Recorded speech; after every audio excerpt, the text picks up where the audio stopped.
Bonjour la famille, j'espère que vous allez bien. De mon côté, ça va super bien. Nous nous retrouvons aujourd'hui pour une nouvelle vidéo. C'est une vidéo qui s'adresse aux futures étudiantes et étudiants étrangers au Canada, principalement dans la province du Québec, qui ont l'intention de rester au Canada, au Québec, à la fin de leur formation et plus tard demander la résidence permanente.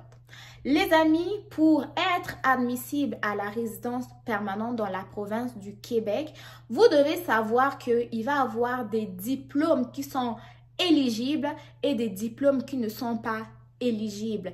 Et donc, pour avoir cette sélection permanente du Québec, vous devez à tout prix être inscrit à temps complet dans un programme qui donne un diplôme admissible. Une fois que vous êtes inscrit dans un programme admissible, vous n'aurez même plus besoin d'avoir une expérience de travail à la fin de votre formation pour demander la sélection permanente. Pour ce qui est de la sélection permanente, je vous invite à aller regarder ma vidéo que j'ai faite à ce sujet. Vous allez avoir plus d'informations, mais la vidéo d'aujourd'hui va plus vraiment se concentrer sur les programmes ou diplômes éligibles et ceux qui ne sont pas éligibles. Donc, quand je parle des programmes éligibles, je parle plus des diplômes éligibles en fait, ok? Donc, je ne veux pas vous embrouiller, des diplômes éligibles. Donc, premier diplôme éligible à la sélection permanente du Québec, c'est le baccalauréat ou premier cycle à l'université. Deuxième programme admissible, c'est le deuxième diplôme admissible, pardon, c'est le niveau maîtrise ou que vous appelez master. Troisième diplôme, c'est le doctorat. Quatrième diplôme, c'est le DEC collégial. Diplôme d'études collégiales que vous obtenez à la fin de votre formation au Cégep. Dernier diplôme admissible, c'est le DEP et DEP comprend DEP tout seul et DEP plus ASP.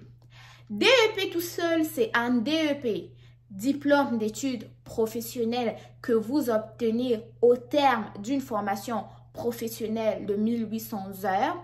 Et l'autre diplôme, c'est le DEP, par exemple un DEP de 900 heures que vous complétez avec un ASP, c'est-à-dire attestation de spécialisation professionnelle de 900 heures également, par exemple, et les deux vous donnent un total de 1800 heures.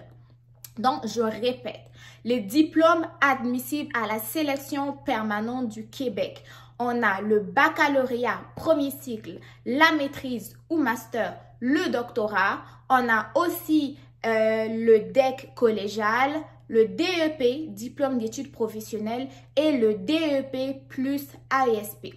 Maintenant, les diplômes qui ne sont pas admissibles du tout à la résidence, à la sélection permanente au niveau de la province du Québec, nous avons les certificats.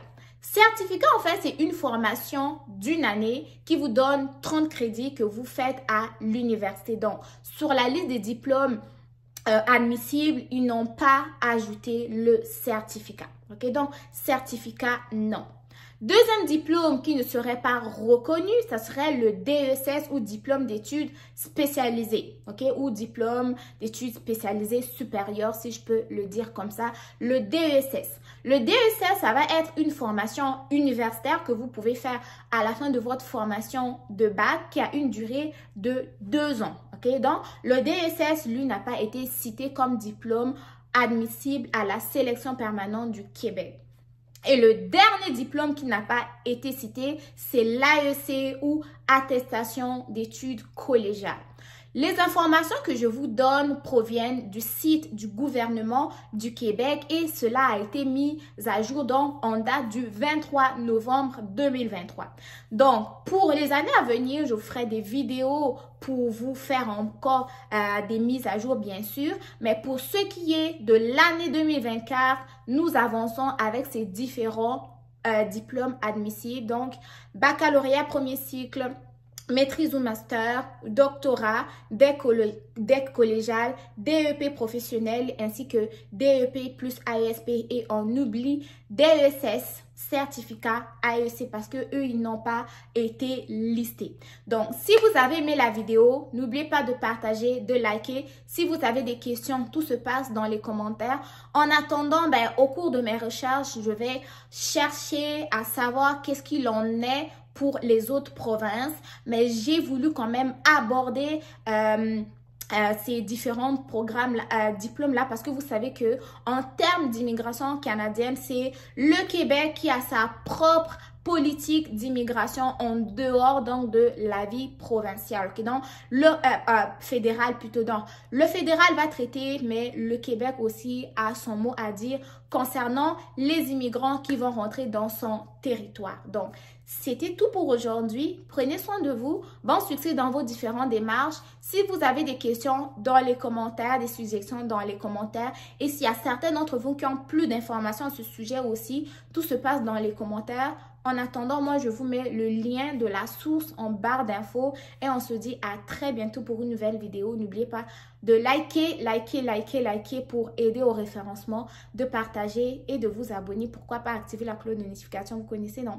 On se dit très bientôt pour une nouvelle vidéo. Bye!